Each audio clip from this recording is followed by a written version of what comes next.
బస్సులో మహిళలకు ఉచిత ప్రయాణం ఇచ్చిన. ఇది కేవలం మహిళ తన తల్లిగారింటికో లేకపోతే తనకు నచ్చిన మందిరాన్ని దేవాలయాన్ని సందర్శించుకోవడానికో అని చాలామంది అనుకుంటున్నారు. కానీ అది కాదు. మహిళనే growth engine for any state, any country.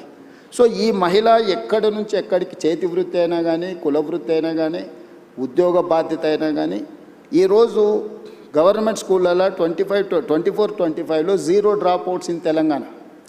నీతి ఆయోగ్ చెప్పింది, నేను చెప్పలేదు, చూసాను. ఎక్కువ మనం డ్రాప్ అవుట్స్ ఎక్కడున్నాయి? ఆడపిల్లల డ్రాప్ అవుట్స్. గ్రామాలలో 7th వరకు ఎడ్యుకేషన్ ఉంటే 8th పోవాలంటే పక్క ఊరికి పోవాలి. పక్క ఊరు పోవాలంటే తల్లిదండ్రులకు ఒక భారం. ఏ విధంగా పంపించాలనేది ఒక సమస్య, దానికి అయ్యే ఖర్చు ఏ విధంగా సమకూర్చుకోవాలనేది రెండో సమస్య, ఆడపిల్లలకు భద్రత ఉంటుందా లేదా అనేది మూడో సమస్య. కానీ నేను ఆర్టీసీలో ఉచిత ప్రయాణం ఇవ్వడం వల్ల ఏ విధంగా వెళ్ళాలనే సమస్య, ఆ ఖర్చులకు సంబంధించిన సమస్యను పరిష్కరించగలిగిన, రక్షణకు సంబంధించి తీసుకోవాల్సిన చర్యలు తీసుకున్నాం. సో ఆడపిల్లలు చదువు నుంచి దూరం కాకుండా మనం ఈ ప్రణాళిక వచ్చింది. ఈరోజు ఇదే మహిళలు తాము ఉద్యోగానికి కానీ ఎక్కడికి వెళ్ళినా నెలకు దాదాపుగా ఒక 10,000 రూపాయల సేవింగ్స్ ఉన్నాయి మహిళలకు. 28 నెలలలో ఆర్టీసీకి 10,000 కోట్ల రూపాయలు రాష్ట్ర ప్రభుత్వం చెల్లించింది. నీకు తెలుసు, రాష్ట్ర ప్రభుత్వంలో ఆర్టీసీ ఒక 50,000 మంది కార్మికులు, 50,000 కుటుంబాల ఆధారపడ్డ సంస్థ. గత ప్రభుత్వంలో దాదాపుగా 2 నెలలకు పైగా దీక్ష, ధర్నాలు, బంధులు మొత్తం ఎక్కడొక్కడ ఉండి 60-70 మంది డ్రైవర్లు, కండక్టర్లు ఆత్మహత్యలు చేసుకున్న పరిస్థితి. దివాలా తీసి ఆర్టీసీ మూసేస్తుండ్రు, ఆర్టీసీని ప్రైవేట్ పరం చేస్తుండ్రు అని ఆ రోజు ఉండే. మీరు కూడా జర్నలిస్ట్గా రిపోర్ట్ చేసి. కానీ ఈరోజు నేను లాభాలకు తీసుకొచ్చిన. ఈరోజు ఆర్టీసీ ప్రాఫిట్ మేకింగ్ ఇన్స్టిట్యూషన్. మీరు 10,000 కోట్లు చెల్లించి, ఈ 10,000 కోట్లు ఎవ్రీ మంత్ నేను 350 కోట్ల రూపాయలు మహిళలను ఆర్టీసీలో ఉచిత ప్రయాణం ద్వారా రాష్ట్ర ప్రభుత్వం నుంచి ప్రతి నెల ఆర్టీసీకి నేను 350 కోట్ల రూపాయలు చెల్లించడం వల్ల driver same, conductor same, bus same, diesel same, వ్యవస్థ సేఫ్. అంతకుముందు 40% ఉన్న ఆక్యుపెన్సీ ఉన్న ఆర్టీసీ బస్సు ఈరోజు 98%కు తీసుకొచ్చిన నేను. ఏ బస్సు ఖాళీగా పోతలేదు. ఆ ఖాళీగా తిరిగే బస్సులలో మహిళలు ప్రయాణించడం వల్ల ఆర్టీసీకి ఆదాయం రావడమే కాకుండా సంస్థ నిలదొక్కుని ఈరోజు ఆ సంస్థ లాభసాటిగా మారింది. సో మీరు పర్సన్ సెంట్రిక్ డెవలప్మెంట్ గురించి మాట్లాడుతున్నారు. పర్సన్స్ అంతా సెక్షన్స్గా డెవలప్ అవుతే స్టేట్ డెవలప్ అవుతుంది విజన్.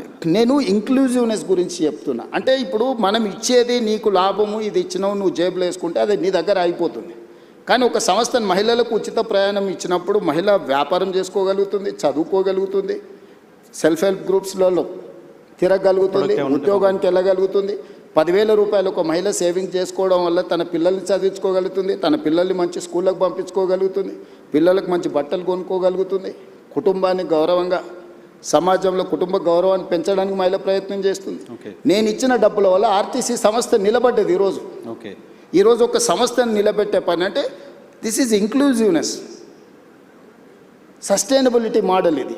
అంటే ఒక దగ్గర ఇచ్చే సంక్షేమము దానికే పరిమితం కాబట్టి దానివల్ల ఒక సంస్థ బతుకుతే. ఈరోజు ఆర్టీసీలో గతంలో డీజిల్ బస్సులు ఉండేవి. Hyderabad, greater Hyderabad core urban region, outer ring road inside 2,053 square కిలోమీటర్లు. This is called core urban region మేము డిఫైన్ చేసినాం. 2,854 ఆర్టీసీ బస్సులు ఉన్నాయి. ఇవన్నీ డీజిల్ మీద ప్రయాణం చేస్తున్నాయి. ఈరోజు ఆర్టీసీ లాభసాటికి ఎప్పుడు వచ్చిందో డీజిల్ బస్సుల వల్ల కాలుష్యం వెదజల్లుతుంది. ప్రతి సంవత్సరం ఆర్టీసీ 10,000 బస్సులు నడిపించడానికి 2,000 కోట్ల రూపాయలు డీజిల్ పర్చేజ్ చేస్తుంది.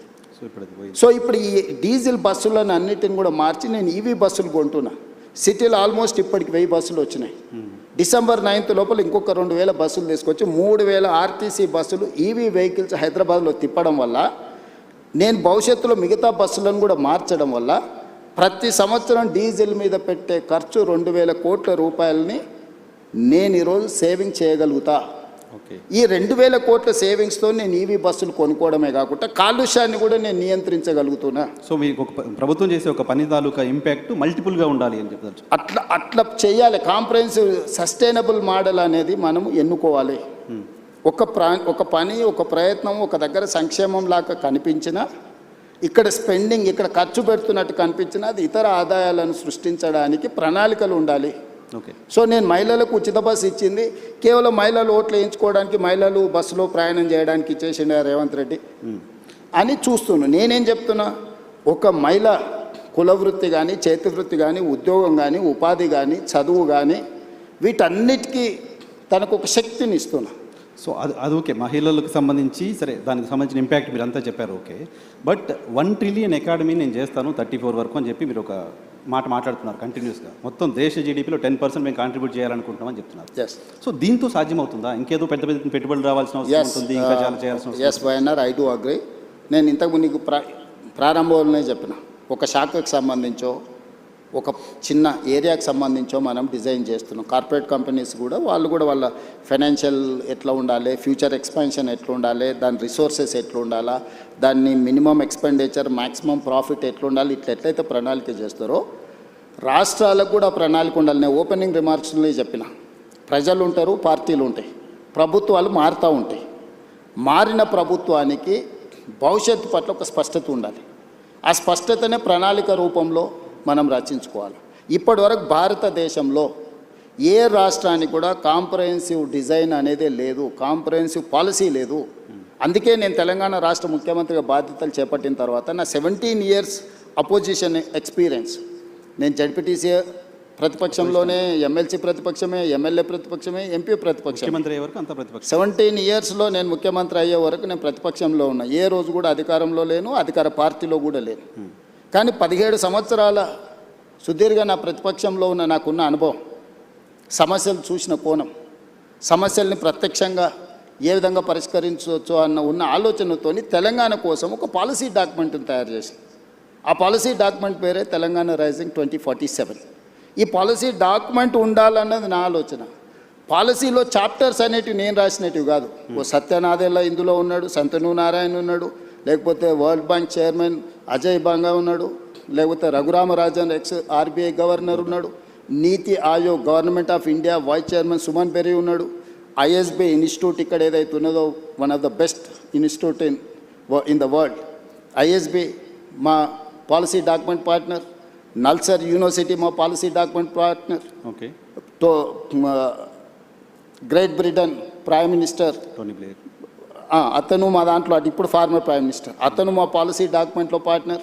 అంటే ప్రపంచంలో ఉండే వివిధ మేధావులను, వివిధ పెద్ద పెద్ద కార్పొరేట్ కంపెనీల సీఈఓలను మన తెలంగాణ రైజింగ్ 2047 పాలసీ డాక్యుమెంట్లో వాళ్ళందరినీ బోర్డులోకి తీసుకొచ్చి కంప్లీట్గా వాళ్ళందరికీ మేమేమనుకుంటున్నాం వాళ్ళతో కూర్చొని మాట్లాడి పబ్లిక్ డొమైన్లో కూడా పెడితే దాదాపుగా మనకు ఒక 20 లక్షల సజెషన్స్ వచ్చినాయి ఆన్లైన్. వాటన్నిటిని కూడా ఫిల్టర్ చేసినాం.